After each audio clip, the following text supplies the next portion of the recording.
is better than the one I come from. What's going on, everybody? Welcome in, welcome in, welcome in. We're going to get this party started. Welcome in if you're watching on YouTube.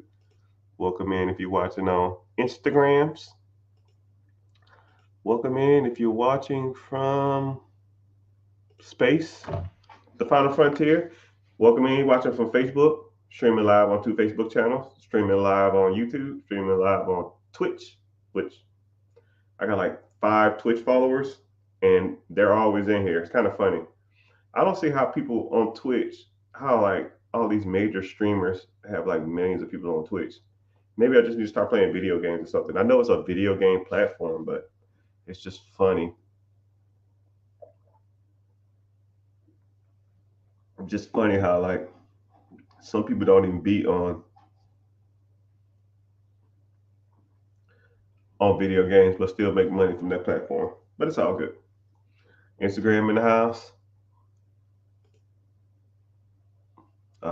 Instagram is kind of weird though. Instagram doesn't show me that people are in and out, so I have to almost open up multiple screens to see when people come in here. But it's all good.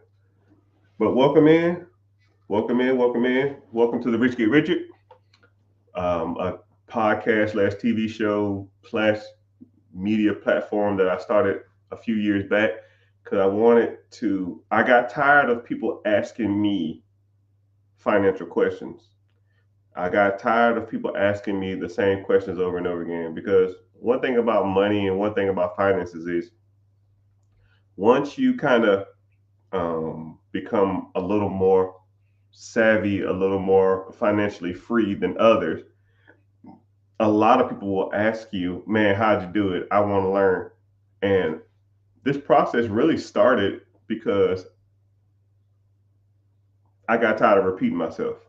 And I just started putting the stuff on social media. Or I'll answer questions that people ask me all the time on YouTube or TikTok or Instagram or stuff like that. And that's how this whole process started. But I could almost imagine, I could never imagine that it's grown this big. Um, collect comically about 2 million followers, even though social media it goes up and it goes down, or I'll be posting on this one site and then the one site closes. I had a decent amount of following on some of these older platforms that don't even exist anymore. But who knows where these platforms go 10 years from now? All the major platforms probably be gone and it'll be something else. So it's just funny how like how that works. But yeah, for those who don't know who I am, my name is Mr. Richard. It's not at all. I just go by my name is Richard, but I just go by because I would have called myself my full name. My full name is kind of harder to pronounce, and it's easier for you to just say Mr. Richard. So and I always when I talk to people, I always call them Mr. or Mrs. So I like to be called Mr. or Mrs. So it's kind of the same thing. Um, but yeah, I've been in this entrepreneur space ever since like 2007, 2008, and I've just been learning every day since. So a lot of the techniques, a lot of the things that I do and learned, I'm almost teaching you guys. So you're almost getting rid of that learning curve. And then I see so many people out here who are teaching money management or finances or grants or funding or real estate or businesses, and they don't have a damn clue. A lot of people aren't that good at this stuff. However, they are all the people that's up front. They are all the people that's making all the noise. They are all the people that you see on a daily basis um, in these spaces. And I feel you guys deserve better. You have to. I feel like y'all need to learn from a person who is like help first, not handout first. You know what I mean? A lot of people will say, "Oh, I'll help you. You got to do this for me, though."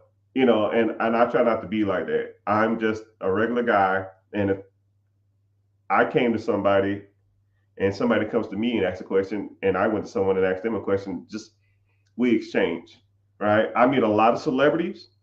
I'll ask them a question. They ask me a question. I meet Joe Smoes off the street.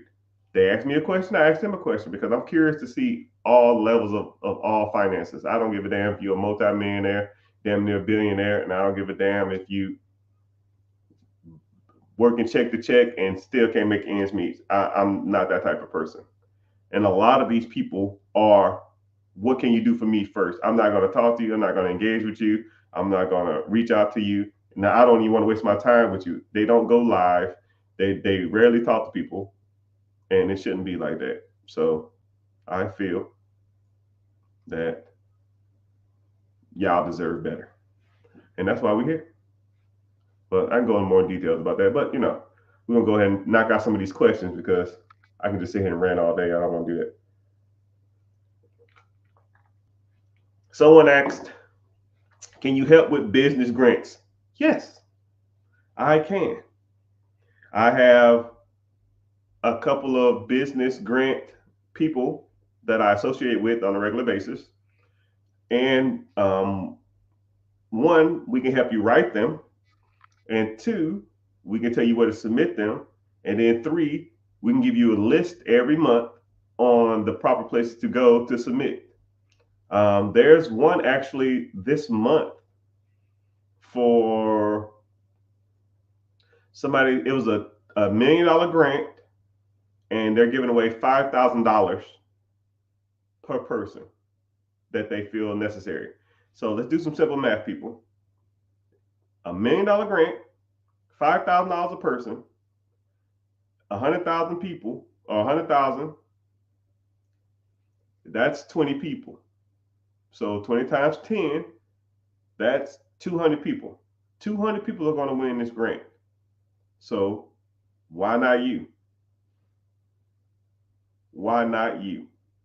So that's why I always tell people, yo, if you have the opportunities to submit for grants, but you don't know what you don't know. So you have to start engaging and start learning where these grants are, and you got to start learning what to say on the grants, and you got to know where all to do this at, because a lot of times, you're not going to submit 1 grant a year and be like, man, I didn't get nothing. That sucks. It doesn't work like that, right? If you're going to submit for grants, you should be submitting 20 grants a month, but it's free money. If it's free money out there, multiple people are going to be applying for it, and you don't know what you don't know, you know.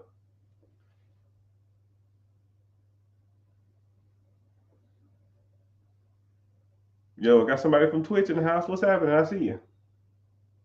I was just talking about you. But if you are watching, I don't know where you're watching from. I got multiple screens up. Ask a question, right? Is everything finances? I don't know if you want to talk about credit. I don't know if you want to talk about funding, grants. I don't care if you want to talk about starting a Turo business or ATM business or vending machine business. I mean, there's more than one way to make money out here, but you should ultimately be thinking about how I can make money while not doing any work. That's your main goal, and that is your main objective. The most amount of money with the least amount of work. And it's not, and I try not to look at it from like a lazy perspective. Oh man, you're not doing anything. No, no, no, no, no. Right? It's not about not doing anything. It's not, don't look at it like that. Look at it as your time is more valuable than that. And you have to allocate your money and you have to allocate your time to buy stuff that makes you money while you're not doing anything. Because that's the only way you're truly going to grow. You can buy some ATMs, you can buy some um, vending machines, you can buy some rental cars, but you have to be there to probably deal with those cars. You got to be there to deal with that vending machines. You got to be there and deal with the ATMs if something goes wrong. You have to start thinking outside the box. You got to start thinking of, how can I make money and not be here? That's the goal, right? I want you to think of a random restaurant. Think of all right, everybody get a fast food restaurant in their head. All right. You got one? Random fast food restaurant. If you want, yeah, go ahead and name it if you want to. Put it down in the comment. Name a random fast food restaurant. McDonald's, Subway, Chick-fil-A, Chipotle. I love Chipotle. Dunkin' Donuts, Piggly Wiggly. Man, that ain't no damn fast food restaurant. Someone says Wendy's.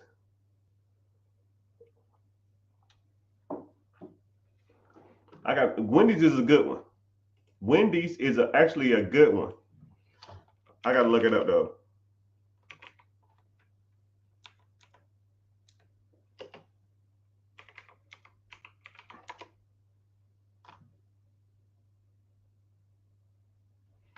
Wendy's is actually a good one. So someone said Riley's, Chick-fil-A, whatever. Okay. Someone said Wendy's. So Wendy's is actually really good. There was an NBA player named Junior Bridgman.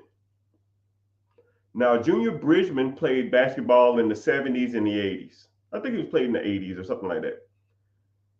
He took his $10 million that he made in the NBA, and all he did was buy Wendy's restaurants.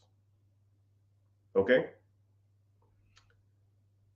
And then he took the profits from one Wendy's to buy another Wendy's, and buy another Wendy's, and then another Wendy's, and then another Wendy's. Um, at his peak, he owned close to 500 Wendy's. His net worth was somewhere in the range of $900 million. $900 million, that's LeBron James money. That's Magic Johnson money. That's Shaquille O'Neal money. Shaquille O'Neal don't even have that. That's Kobe Bryant money. That's Michael Jordan money. You know what I mean?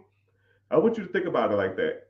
There's a guy who only made 10 million bucks in the NBA, took that, flipped it, and flipped it to $80 million or $900 million. 450 Wendy's. Now, if you made $1 million at your job, okay? Is this a recording? Maybe. No. From YouTube. There's a guy who made $2 million at his job, and he flipped it to 900 million and 450 Wendy's. Now, if you made $1 million a year at your job, how many jobs could you have?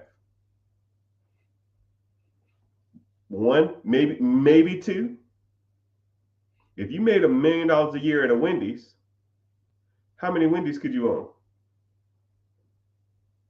I don't know, 450. I mean, you can own multiple processes that makes you millions of dollars. You only can work 1, 2, maybe 3 jobs. You have to get out of the job mentality. A lot of people will say stuff like, man, NBA money is good money. No, NBA money is a job. NBA players go broke all the time. NFL players go broke all the time. Baseball players go broke all the time. It's a job. You don't make money while you're not there. If you're not swinging the bat, shooting the hoop, or running a touchdown, you don't make money. You got to own processes that make money while you're sleeping. I don't give a damn. You make $1 million a year or $10,000 a year. All the process is the same, people. It's all the same. You take the money you work, you buy processes that make money.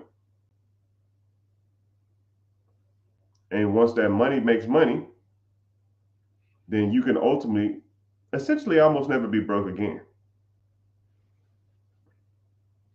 You know?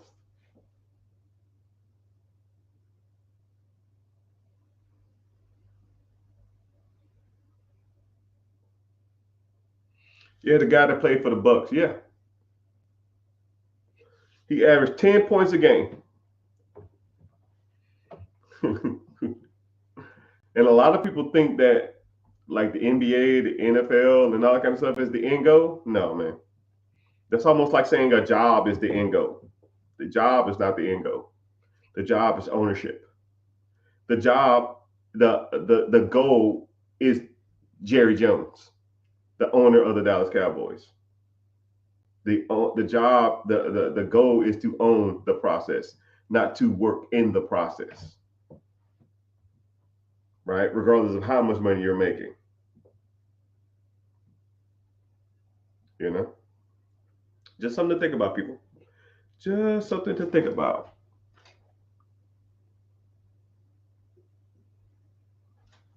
Someone said, I want to get into a building with occupied space, beauty industry workers, fingers crossed. Yeah, you can do that. It's almost like a salon suites, which I just helped the person build one like a month ago.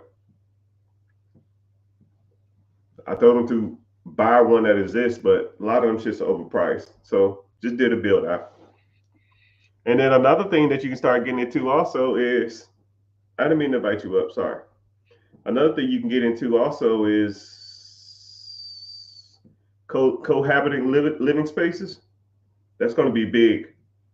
Mark my words. I don't know what the date is, but I'm telling you, buying houses and having like a common living area and then everybody in their room, almost think of like a college dorm, but for a house. You turn every room in the house into a room. So like the living room and the living room and the kitchen is their own thing. It's like a common area. The dining room, the office, all the bedrooms, they all have their own. So you share a bathroom with one person.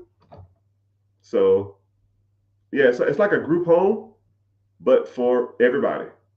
Because, or even the ideal of building. Don't think of like a duplex. Think of like a home that has two people in it, not a duplex. So a house with two people in it, like a house have one of somebody upstairs and then someone downstairs, but it all has its own kitchen and it has its own everything. It's not a duplex though. It's like co-living space. You just have your own space, or you share a kitchen. Um, you have your own fridge, but you share a kitchen, and you just live upstairs. Your bathroom, your bedrooms and stuff upstairs, and you have a common living area. That's going to be a big thing too, because the cost of living is going up so much. People won't even be able to buy homes. So what they're gonna have to do is people gonna have to pool their money together to buy a home, and then they're just gonna split a home, but not like a duplex. There's no wall. Mark my words. When it happens, like I said before, I'm a futurist, man. I just when it comes to this money thing, I just see where trends are going. If people can't afford to live somewhere, either they're gonna do one of two things. Either they're gonna rent an apartment, or they're going to rent an apartment, right? But apartments are getting too expensive, so they're going to start living together. And what's the best way to save money while living together? Have a co-living space. If you have a co-living space, you can live together and pay a quarter of the rent, right? And then once you think about it as an investment standpoint, think about it like this. Let's say if you bought a 4-bedroom home. Okay, let's say the 4-bedroom home is $400,000. Your mortgage on that is $2,000 a month. Okay, let's say a 1-bedroom downtown in your city is $1,000. Okay, and or $1,500 or something like that. Which where I'm at, 1-bedroom downtown is about $1,600. So let's say you go and take this 4-bedroom. You take the dining room, you put up a wall, you put a room in there, and with a closet. Because the only thing you need to be technically to consider a room is a two forms of egress, which is a door and a window, two forms of egress and a closet. That's all you need to be considered a room, right? And that's just for selling purposes or listing purposes. 4 walls with no closet, you can technically sleep someone there. You're not supposed to, but you know it is what it is. As long as they got 2 forms of egress for an emergency, it is what it is. So now you take the office, you convert that to a bedroom. You take the dining room, you convert that to a bedroom, and then um, all the other rooms. Let's say there was a common living space. You just keep all that stuff the same. Now you have 6 bedrooms now. Let's say instead of someone paying $1,500 for a 1 bedroom, they live with you or live in this house. It's 6 bedrooms. You charge them $800. 800 times 6 people is $4,800, right? Your mortgage, remember I said you bought the house for $400,000. Your mortgage is only $2,000. So $4,800 minus your $2,000 mortgage, you're making $2,800 a month. That's $30,000 a year. Now, if you had a property that made you $30,000 a year, how many of these properties would you need to have to not work? 3? And stop me when I'm lying. If you got you got $2,800 a month from a property profit, you bought 2 of them. That's $5,200. You bought 3 of them. Well, $8,000. That's $96,000 a year. You telling me you can't live off $96,000 a year? And now your objective is just keep buying more of these properties and making them co-livable spaces. And then you will have a problem that will never go anywhere. Cool. And it sells itself. You don't have to sell somebody on paying half in rent. Hey man, I got a room for rent. Okay, well, how much it costs? Well, a downtown studio is $1,600. You can live here for $800. Deal, sign me up. Cool. It's a co-living space. Here's your living room. Here's your kitchen. You got a mini fridge in your room. Here's a main refrigerator for all the bigger stuff, but your little fridge in your room is for your milk and stuff like that, the bigger stuff, right?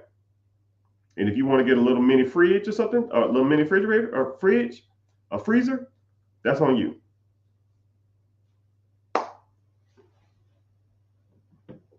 And you do that.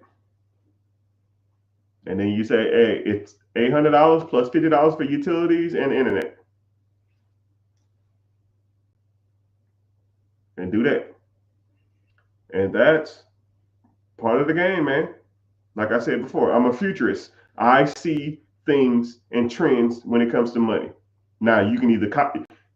Now you can do with this information as you want. You can hop on it, start making you some extra money, or you can just not do shit. I don't care. That's on you. Do what you want to do. And then you can say, man, that's stupid. They ain't gonna make no money. Mark my words. 5-10 years from now, everybody's gonna be doing it. You're like, fuck. Somebody was talking about this. Yeah, it was me. But you know, I already got mine.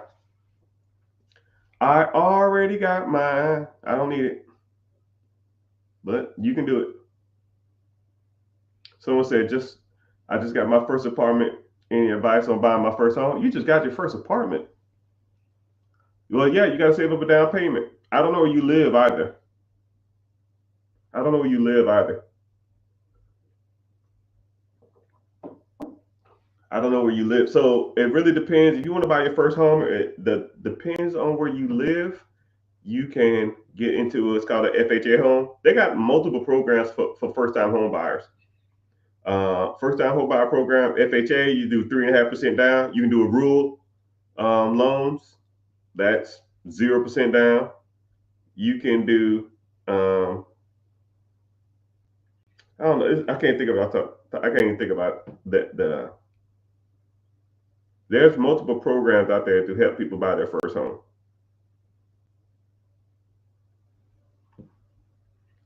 But you know, and then if you are in an area that's considered more expensive, you might want to move out some if that's your goal, or even getting into like a condo or something, or even getting into like a duplex. not duplex, a townhouse or something. But it's kind of crazy. If you're not in,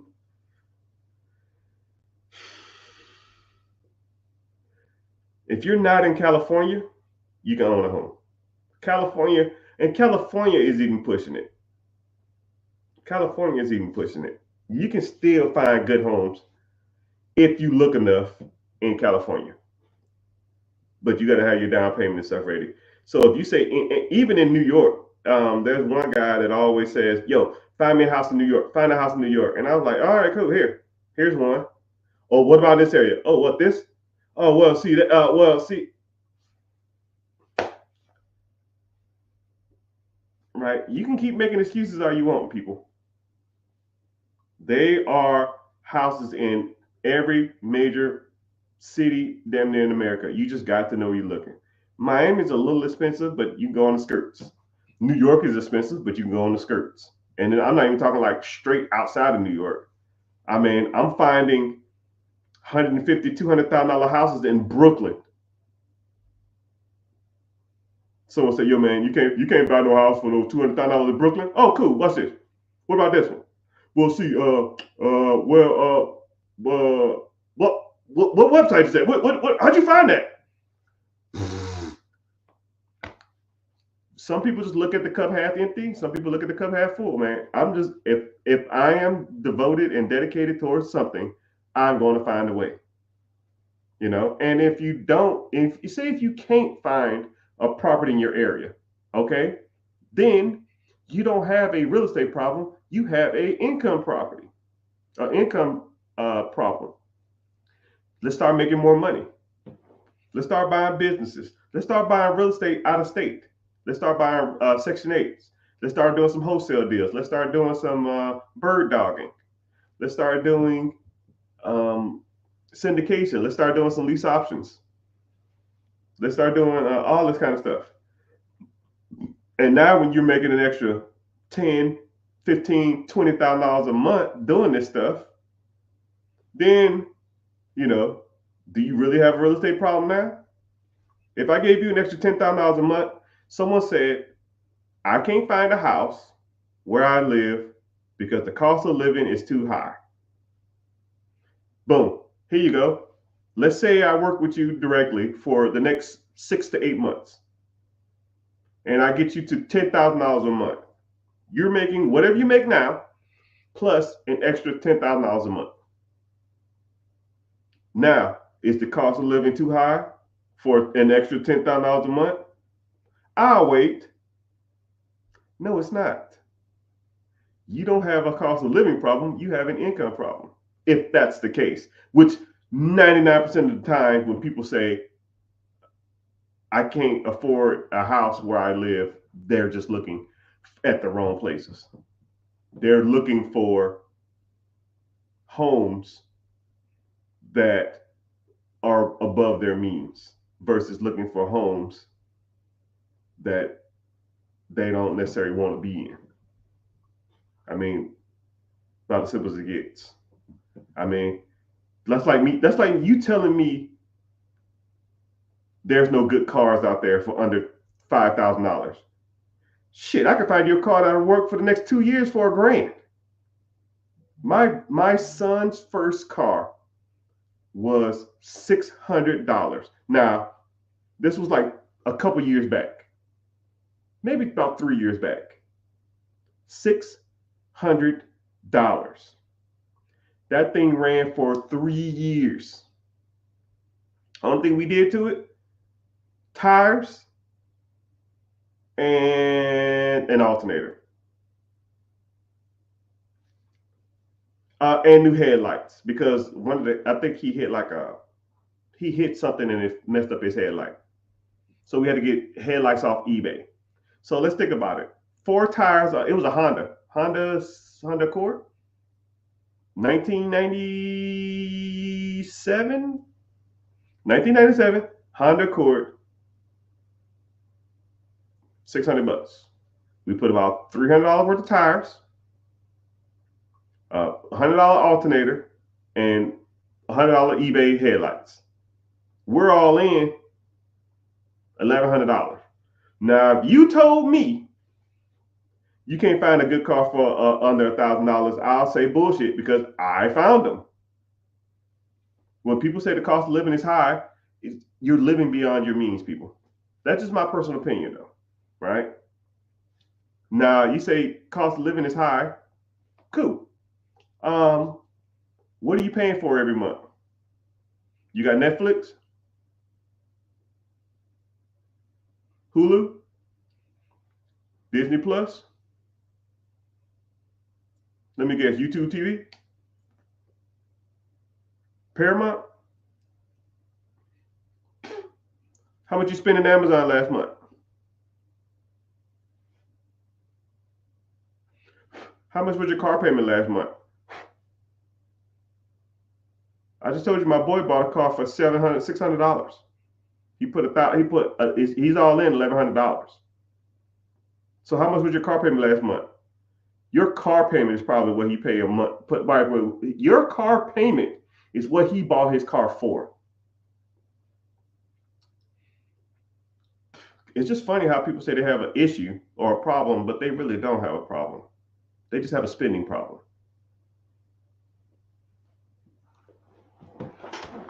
But hey, what do I know? What do I know? What do I know? Bum, bum, bum, bum. They not like us. They not like us.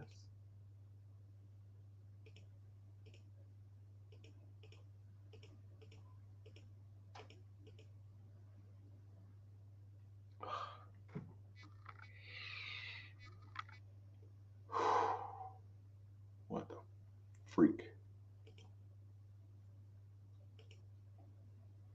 I gotta do a little work. Give me a sec.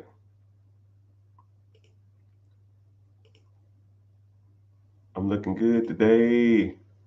I'm looking good in every way. I don't stop the beat. You don't move mess with me. Mr. Money Man, to win my love. Your sweetness that I'm thinking of. You don't hang in the buffalo stance. All right, cool. Enough about that. Did I miss the live? I don't know. Did you? You're here. You're in it. Welcome. But, I go live to try to give people motivation and give encouragement. Hopefully you get some value from this. Hope you learn something. And if a lot of people talk about wanting to move forward, if you want to learn how, this is just the basic stuff that I'm talking about now. Cutting expenses, living below your means, not having a $500 to $1,000 car payment every month, not having a crap ton of subscriptions, not eating out all the time. That's the basics. Once you get over the basics, then you start getting into the real stuff. The business funding, the business credit, getting your credit score at a decent amount, getting LLCs, getting S corps, C corps, getting business funding, getting your business structure proper, then getting into leveraging your credit, getting into business acquisitions or business dispositions, then getting into buying multiple pieces of real estate. That's the big boys and big girl stuff, right? But a lot of times, even getting into trusts and stuff like that. If you want to get into that stuff, if this sounds like something you're interested in, I have a free webinar coming up. Link in the bio. It's called Be Your Own Boss. Sign up. Come to the free class. And see if you want to get started. See if you want to learn more about how these processes work. Because especially if you already got the basics down, there's a lot of people that are comfortable in their lives. They're doing okay, but they want to do better. And then there's some people that just ain't doing comfortable. They're living check to check. They have no clue how stuff works. They have no clue how finances work. They don't have no clue how the business structure or LLCs or funding or owning a business or even buying real estate or even investing. They don't have no investments, no mutual funds, no stocks, no bonds. And you'd be surprised at how many of the people that I come across on a daily basis. And I'll meet people that say, oh man, I got my shit together, man. And then I talked to him for 5 minutes, and I'm just like, brother, you ain't even close. You're not even in the ballpark. You need to learn better. You need to do this. You need to be doing this, right? And then what I'll do is a lot of time when I meet people, I'll just jot down everything. As soon as I say, yo, tell me about yourself, right? Because you can talk about yourself for an hour. Talk to me about your life. Talk to me about your finances. Talk about you have a car payment, you have a house, you have kids, you pay child support, you on disability, you get any child support payments, you got any tax liens, you got tax deeds, you got any of that shit, just anything, right? Just talk. And as soon as people start saying stuff, I'm just like, yep, mm-hmm, mm-hmm, yep, mm-hmm, mm-hmm. And all I'm doing is listening. And I was like, okay, cool. Why aren't you doing this? Well, I don't know. I didn't know if it was a good idea. Yeah. What about this? I'm not sure. And you'd be surprised once you kind of break down your story to a person who has like only intentions of getting you to the next level, and you're talking to them from a non-biased perspective. It opens your eyes to what you're really doing right and wrong in life, right? Because I don't care. I've already got mine, right? I don't care, right? I don't have to impress you. I mean, you don't have to impress me. I don't have to impress you. You're not going to say anything to offend me. You're not going to say anything that I don't or don't want to hear. I don't care. The numbers don't lie, people. If you ain't got your numbers in order, I don't care, right? You can have two nickels making $50 a month, or you can have multi-millions coming in, all right? And I've seen all levels of wealth. And hell, I've seen people make $3 million a year broke as fuck, and I've seen people who make 5K a month have a shit ton of money. It don't make no difference to me, right? Don't make a difference. But my objective is to get you to the next goal on all levels. And if you've never been taught right or wrong about money, you're in the right place, because everybody needs checks and balances. Everybody needs to be told or taught something. Hell, I even still learn. You have to be taught how this stuff really works, people.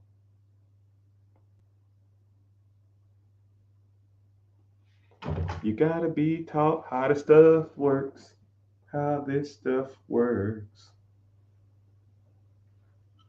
But I appreciate y'all being here. Let me see what questions y'all got. What questions do y'all have for your boy?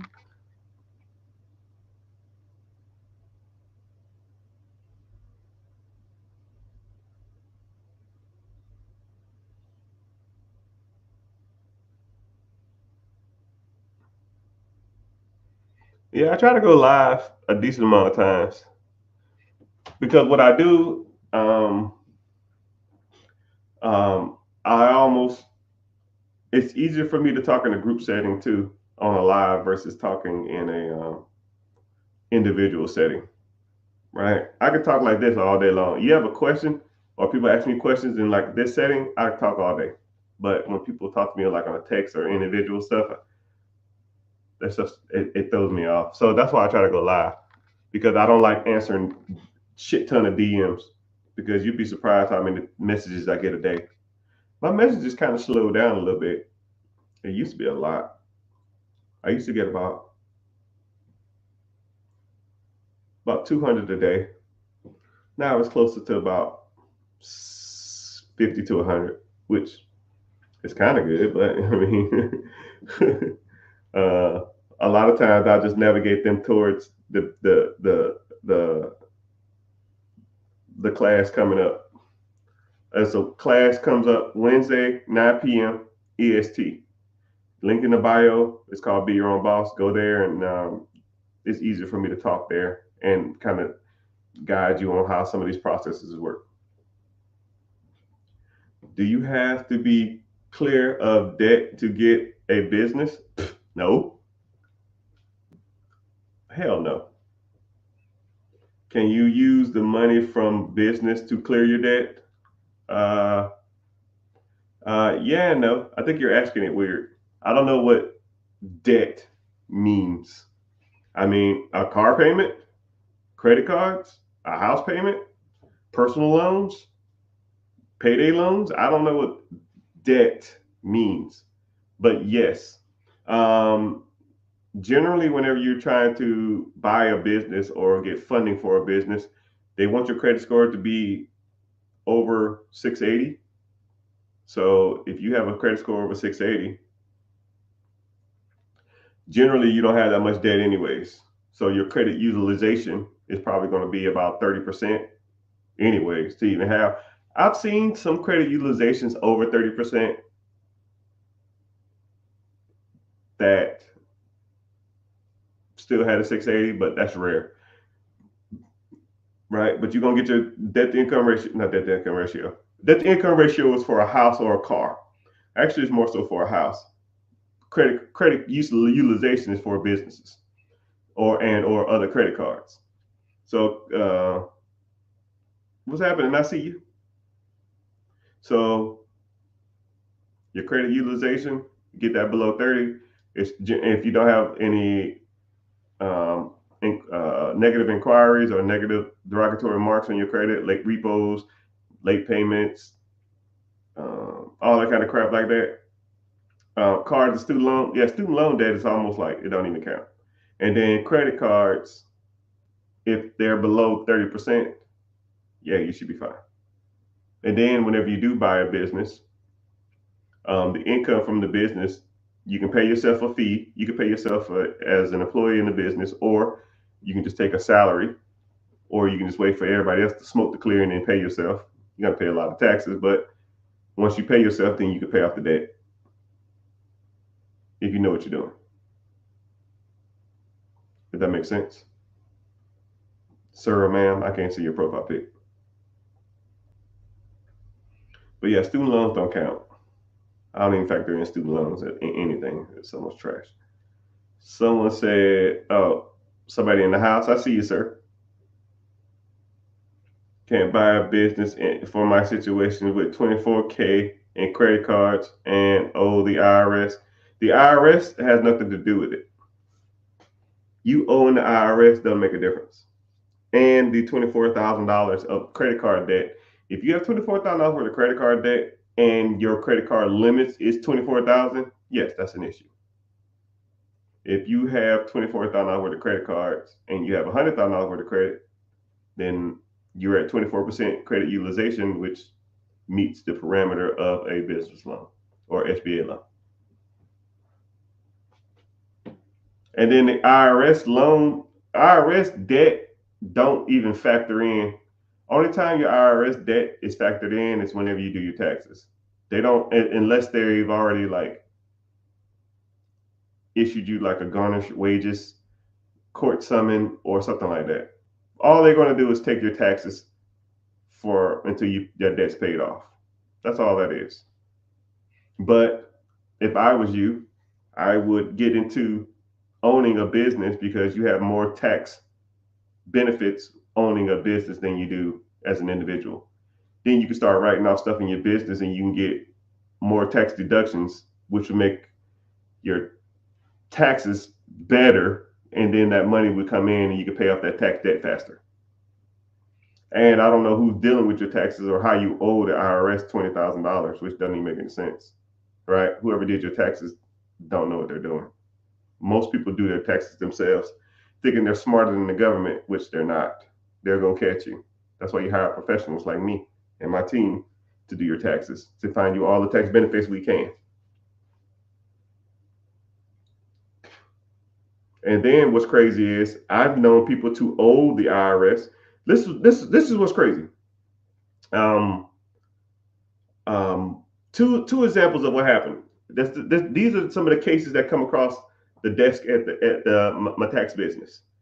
Someone said I was an Uber driver. I did it myself. You owe $20,000 in taxes. You don't have to tell me that you did it yourself. I know you did it yourself. I mean, I can tell. I mean, shit. I mean, that's like saying. Yeah, my car exploded in my garage. Well, you must have did something wrong because cars don't explode in someone's garage for no reason. It's You don't have to tell me you did it yourself. I can tell you did it yourself. And you probably made too much money. You probably made too much money in your Uber and you wasn't setting any money aside. That's almost not even a hard issue to deal with. It if you if you if you was working Uber, if you didn't have an LLC, if you had an LLC, you could have probably had more tax deductions than you think. You probably don't even owe $25 worth of taxes. You probably just need a tax professional to do what's called a 1040X. Do a 1040X and amend your last year's taxes to see if they can find you tax deductions, which I do for people all the time. Like, sir or ma'am, yeah, amend it. 1040X. I didn't even read your comment. I already know what you were talking about. Sir or ma'am, I don't know who you are. I see you in the comments a lot. You need to click the link in the bio, join the free class, and really decide on moving forward with me and my team. Because if you don't, like, you have a $20,000 bill, right? And let's just say, for example, my tax team or the tax business, whatever, can get your taxable bill that you owe $20,000 to. Say if we can get it down to $8,000, we saved you $12,000. That in itself, that's free.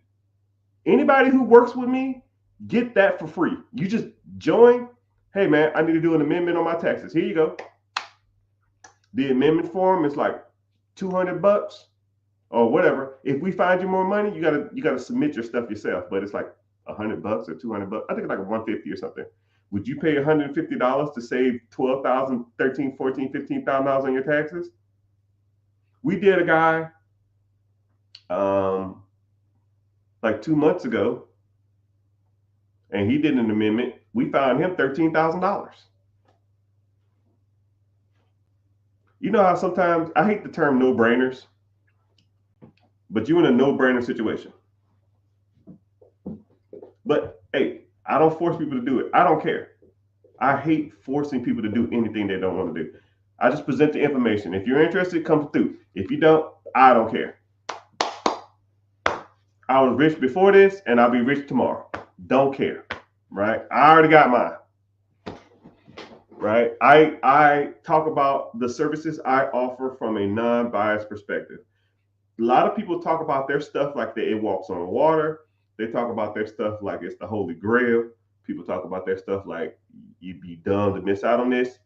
That's one thing about me, man. I don't care. You want to move forward? Let's move forward. If not, it's your world. You owe 20 grand worth of taxes. I don't care. That's on you. I don't know why you would not want to. Some stuff just sells itself. Gas sells itself. Do you need commercials for gas? No. Gas sells itself. Yo, man, I saw this commercial for Chevron. Man, I'm gonna really get some Chevron gas. No, you don't need to sell gas. Gas sells itself. Gas will sell itself.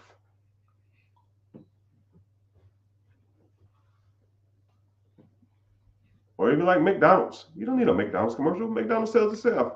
There's nothing to sell. You want a burger? Go to the drive-thru. If you don't want a burger, don't come. That's simple as it gets, man. It's all good, right? I'm not trying to be rude or anything, but it's just like I hate coming off salesy, but $20,000 worth of damn someone doing their taxes themselves. But and I don't want you to sign up and then I can't help you, and then I'll be pissed, and then you'll be pissed too. But I know you did your taxes yourself because you got $20,000 worth of bill. It's all good. It's all good. It's all good. What else talking about? Taxes. Sign up. I'm trying to get back to some of these older questions. Oh yeah, someone said they owe 20K worth of debt. Yeah, you can do an amendment on that. 1040X. See if they can find you more amendments or more tax deductions, and then go from there. And how do you owe? You made $75,000 and you owe $20,000 worth of taxes. That don't even make any sense. You're literally in a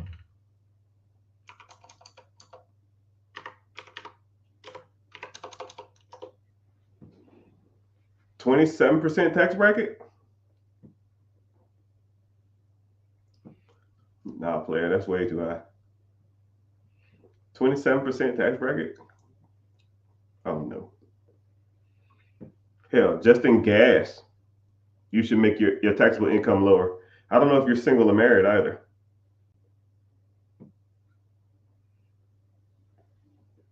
But who knows? I don't know. It's all good. It's all good.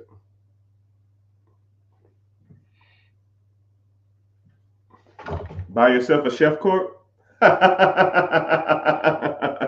Oh, let me help you out there.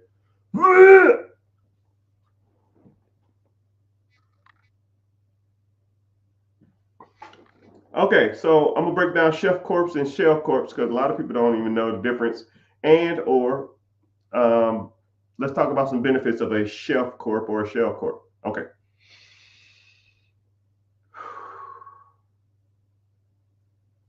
So a lot of people don't even know the difference between a chef corp and a shell corp. A shell corp is where you try to hide money and hide things. Think of like a shell. You're hiding stuff under a shell. A shelf corp is a corporation that has business age. You set it on a shelf and you come back and you buy it because you want to buy it for business age. Whenever it comes to business funding and business lines of credit, financial institutions have kind of stepped away from looking at a business's age as a determined factor for a loan. They're starting to gravitate towards PGing most accounts. So, for example, if I'll give you two examples, there's two guys walking to a bank. One guy has a chef corp. Let's say the corporation is 30 years old. Wow, they've been in business for 30 years. Wow, that's great. The guy who wants to borrow money, him or her has a 500 credit score, no money in the account, no money at that bank. Okay. The next guy walks into the bank.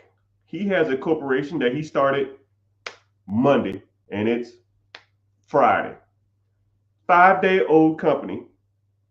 He has a credit score of 800 and he has a business checking account with you with $100 in it, a business savings account with you, $100 in it, and a personal checking account with you with $100 in it, and a credit card with that bank that's $2,000, but it's zero balance.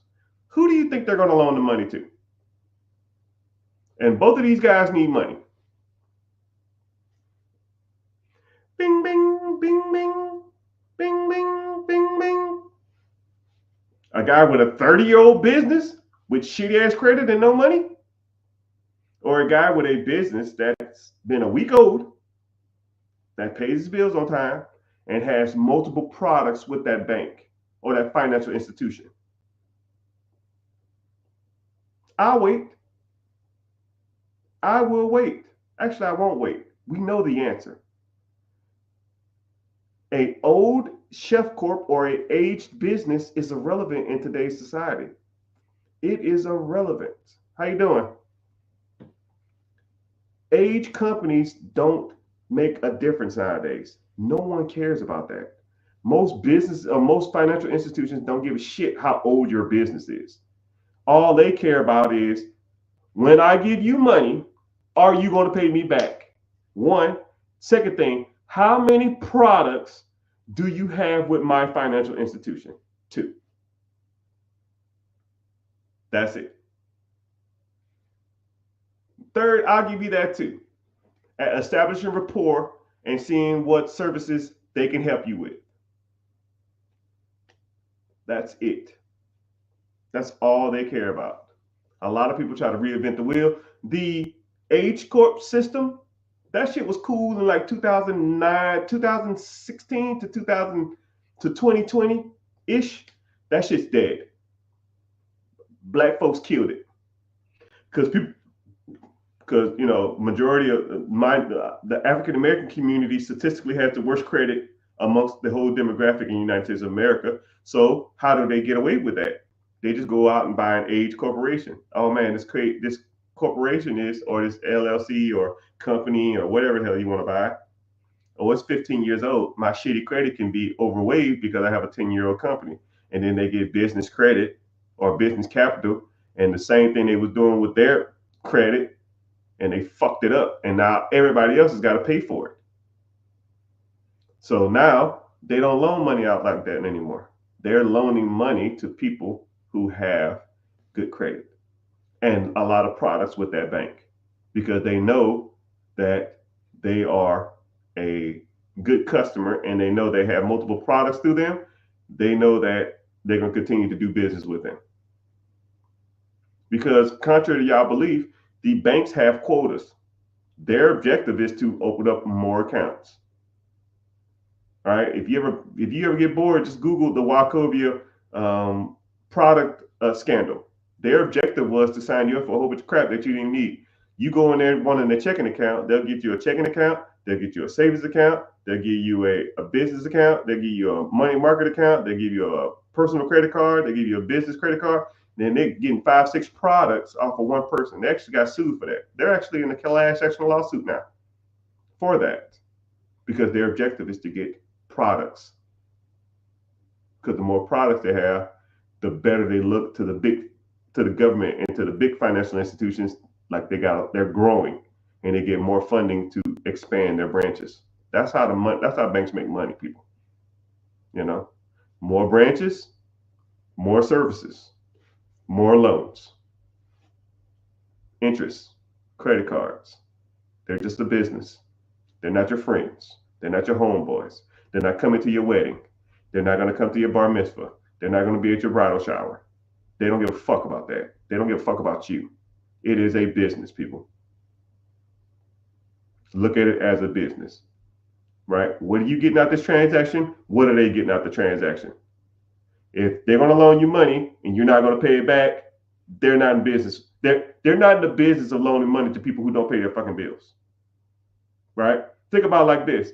If I gave you, would you loan yourself $10,000 based upon your credit? Would you loan yourself $10,000? If the answer is no, why would a bank do it?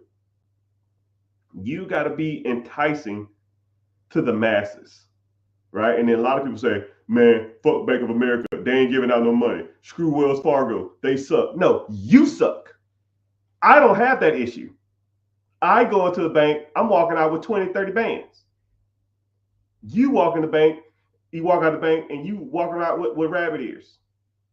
It's not the banks. It's you. Fix you.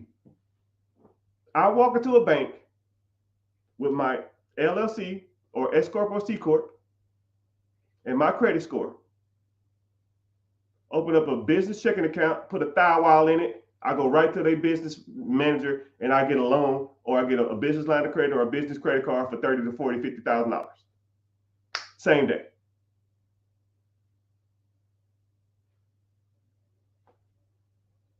This stuff's not hard, people. You just got to know what you're doing.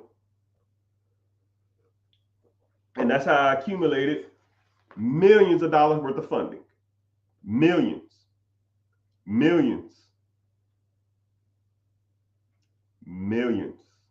of dollars of funding. Millions. It is what it is, man.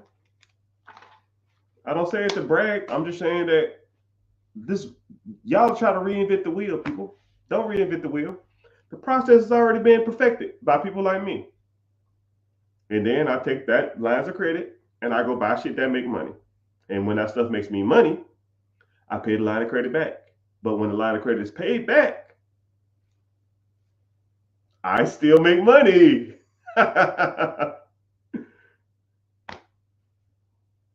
Right? people. But if this is a process that you want to learn more about, I got a class called Be Your Own Boss. Links in the bio. It's Wednesday at 9 p.m. EST. And that's pretty much how debt servicing works in a nutshell.